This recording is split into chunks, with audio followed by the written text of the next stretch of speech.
Hallelujah करवाते हैं आदत आके, फिर वो कहते हैं आमीन बोलने के लिए, और कि अगर जो नहीं बोलता तो उसे मार। बच्चा हुआ था, ताली नहीं बजा रहा था, वो बाइबल को कुछ हटा, ऐसे ताली नहीं बजा रहा, उस उठा बैठा गए थे, 50 और डंडे भी मारे। स्कूलों में होने वाली प्रार्थनाओं का उद्देश्य बच्चों को जागरूक बनाना, उनमें अच्छे संस्कार और मजबूत चरित्र का निर्माण करना माना जाता है। लेकिन सवाल तब खड़ा होता है जब कोई एक खास स्कूल किसी एक धर्म विशेष को लेकर इस कदर पक्षपाती हो जाए कि प्रार्थना के दौरान ताली न बजाने वाले बच्चों को कैमरे में देखकर सजा दी जाए। वो सजा भी ऐसी जिसमें बच्चों को अपने स्कूल बैग को सिर पर रखकर 50 बार उठक बैठक लगानी है और उसके बाद उन्हें डंडों से पीटा जाए, सबके सामने बच्चों को अपमानित किया जाए। ऐसे में ये सोचना लाजमी हो जाता है कि क्या ऐसे संस्थान को शिक्षा का मंदिर कहा जा सकता है या फिर वो स्कूल धर्मांतरण का अड्डा बन चुका है।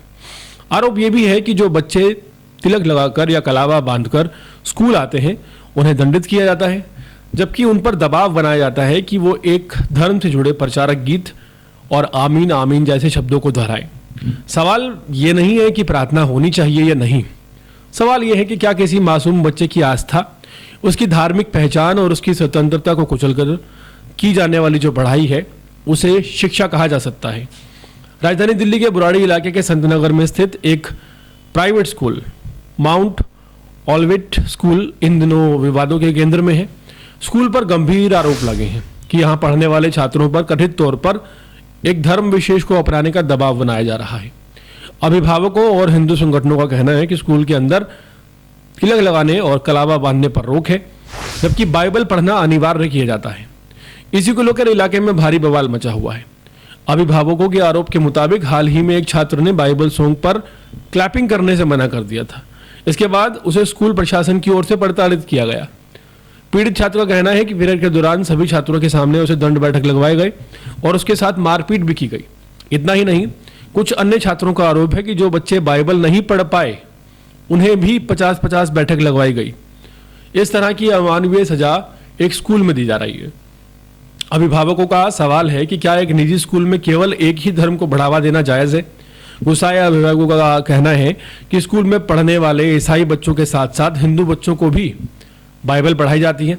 उनका आरोप है कि ये सिर्फ नैतिक शिक्षा नहीं बल्कि धर्मांतरण की दिशा में उठाया गया कदम है। इसी आरोप के चलते बड़ी संख्या में अभिभावक और हिंदूवादी संगठन स्कूल के बाहर जमा हो गए और स्कूल का घेराव कर विरोध प्रदर्शन शुरू कर दिया। प्रदर्शनकारियों ने स्कूल की मान्यता रद्द करने की मांग को लेकर प्रशासन को गुहार लगाई है। मामला बढ़ता देख स्कूल के बाहर भारी पुलिस बल की तैनाती की गई है। इलाके में तनाव का माहौल बना हुआ है और लगातार नारेबाजी हो रही है। अभिभावकों का ये भी कहना है कि अपने बच्चों को पढ़ाई के लिए स्कूल भेजते हैं, ना कि किसी धार्मिक गतिविधि के लिए मजबूर किए जाने के लिए। और इस विवाद के बीच स्कूल के संचालक वीरेंद्र यादव का नाम भी एक बार फिर से चर्चाओं में आ गया है। स्थानीय लोगों का दावा है कि बुराड़ी जब पूरी तरह ग्रामीण परिवेश में बसा हुआ था, उस समय कम फीस में अंग्रेजी माध्यम से पढ़ाई का सपना दिखाकर इस स्कूल की शुरुआत की गई थी। आमतौर पर इलाके में लोग इस स्कूल को सख्त अनुशासन के लिए जानते हैं, लेकिन स्थानीय लोगों का आरोप यह है कि इस अनुशासन के पीछे डर और दहशत की कहानी छिपी हुई है, जहां बच्चों को एक धर्म विशेष का पठन करने के लिए मजबूर किया जाता है।